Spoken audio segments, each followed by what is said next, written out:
Mmh.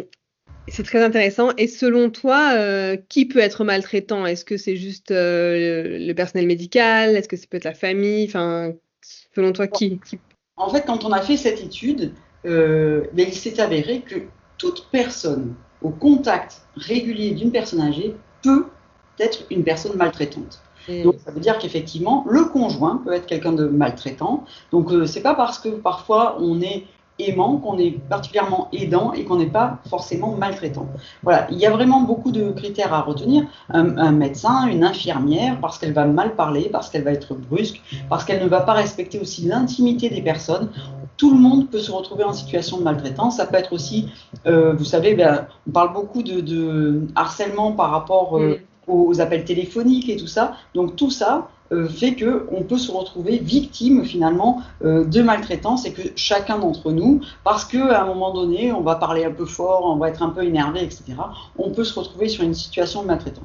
Mais je voudrais faire une petite nuance par rapport à ça, c'est que la maltraitance, c'est pas parce qu'une fois vous allez être énervé que ça y est, vous êtes maltraitant. Voilà. Il mmh, faut quand même mettre un bémol entre une situation qui va être répétée au quotidien et une situation exceptionnelle.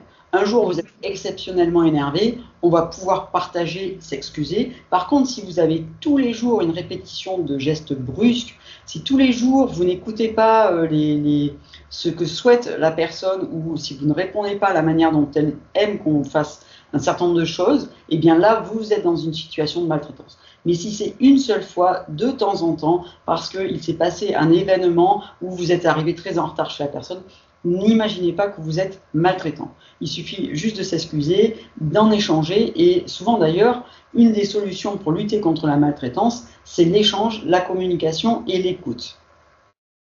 OK. Et comment on peut repérer, qu'une personne est maltraitée finalement? Alors, c'est vrai que quand vous allez au domicile, vous êtes les premières personnes à être témoins en fait de ce qui se passe dans ce domicile. Donc, dès lors que vous allez observer qu'une personne âgée change d'attitude, de comportement, qu'elle se renferme, qu'elle pleure, qu'elle est extrêmement calme, dès lors qu'elle est vraiment différente de d'habitude, et que cette attitude persiste aussi dans le temps. Pareil, ça peut être une journée où elle a pris une mauvaise nouvelle, on n'est pas forcément, du coup, on va changer d'attitude, mais on n'est pas forcément dans une situation de maltraitance.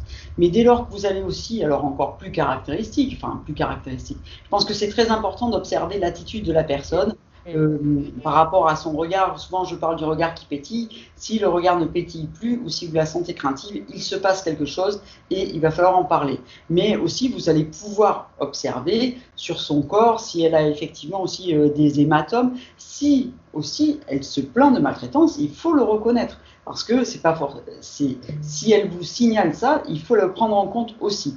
Donc elle va aussi pouvoir, une autre manière de se plaindre et d'exprimer la maltraitance, ça va être aussi l'expression par rapport à la douleur. Quelqu'un Mmh. qui ne se plaignait pas, d'un coup se met à dire ah non mais là j'ai mal là, j'ai mal là. Elle a des symptômes aussi qui vont se transformer. Elle va devenir aussi, elle va avoir des symptômes anxieux, dépressifs. Enfin, dès lors que vous allez observer un changement d'attitude, il est probable qu'il se soit passé quelque chose.